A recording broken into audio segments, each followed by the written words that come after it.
자, 이번 시간에 나눌 주제는요. 너무너무 실무에서 자주 주시는 질문이죠. 최초 선임된 관리인이 관리 회사를 상대로 나가라고 하면 시행사와 위탁 계약 체결한 그런 관리 회사가 비록 위탁 계약 기간이 남아있다 하더라도 나가야 되는 것이냐? 자, 이런 거에 관련된 질문들을 관리 회사 측에서 굉장히 많이 주십니다. 그래서 마침 이번에 질문 주셨기 때문에 다시 한번 정리차 동영상을 찍게 되었습니다. 제가 질문 한번 읽어볼게요. 안녕하세요, 변호사님. 저는 경기도 용인에 있는 어떤 신축 오피스텔 관리를 맡고 있는 관리회사의 대표입니다. 저는 시행사와 위탁계약 기간 3년으로 해서 관리 업무를 개시했는데요. 채 1년도 안 돼서 관리단이 구성되어서 저희에게 관리 업무를 인수인계하라고 공문이 왔습니다. 저희가 시행사에 연락을 해봐도 시행사는 분양 업무에 손을 떼었기 때문에 나몰라라 하고 있습니다. 저희 관리회사가 관리를 하면서 관리비 징수가 원활하지 못해서 관리단이 아닌 저희 관리회사가 직원들 급여를 주는 등 저희도 피해가 큽니다. 이 경우에 저희는 관리단에서 나가라고 하면 관리 업무를 종료하고 나가야 하는 것인가요? 자, 이런 질문을 주셨습니다. 이 사정이 안타까운데요. 한번 관련된 법부터 살펴보시겠습니다. 자, 질문 주신 내용 같은 경우는 사실은 이미 확고한 판례가 있어요. 판례가 적용하는 규정이 바로 이 규정입니다.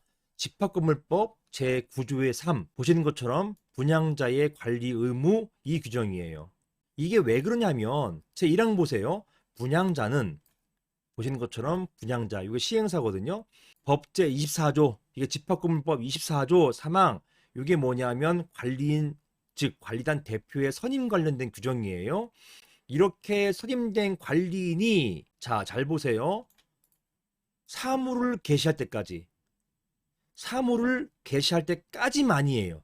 사무를 개시할 때까지만 선량한 관리자의 주의로 건물과 대지 부속시설을 관리하여야 한다. 이렇게 규정되어 있기 때문에 판례는 이것을 중시합니다. 분양자, 시행사는 관리인이 선임될 때까지 그때까지만 관리하라. 이렇게 보고 있는 거예요.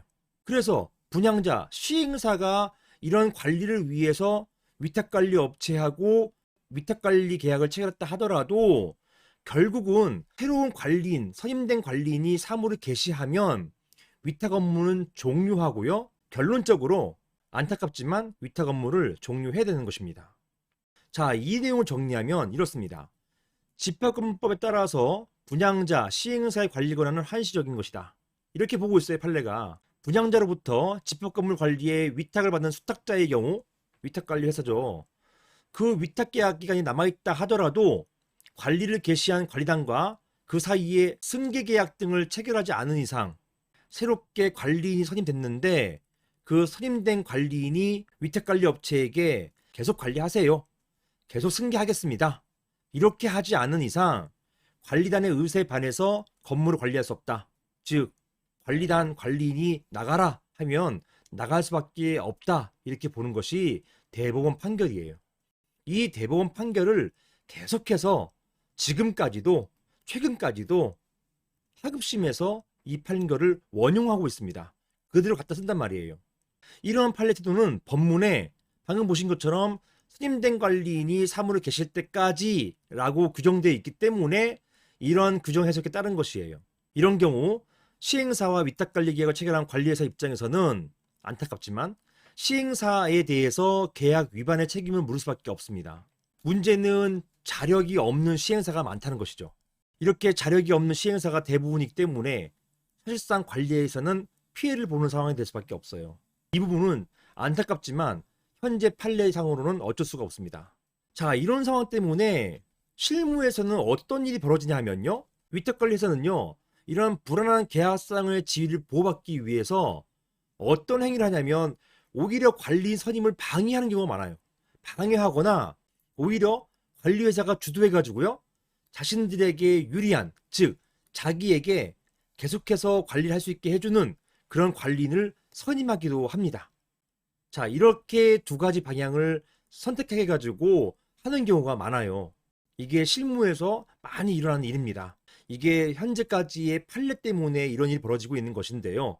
어찌되었든 위탁관리 회사 입장에서는 계약상의 지위가 불안한 것은 사실이에요. 그래서 새롭게 선임되는 관리인이 계약을 새롭게 체결해 주거나 승계해 주거나 하지 않으면 결국은 건물에서 퇴거 또는 나가야 됩니다. 자, 이렇게 정리해서 말씀을 드렸습니다. 이상입니다.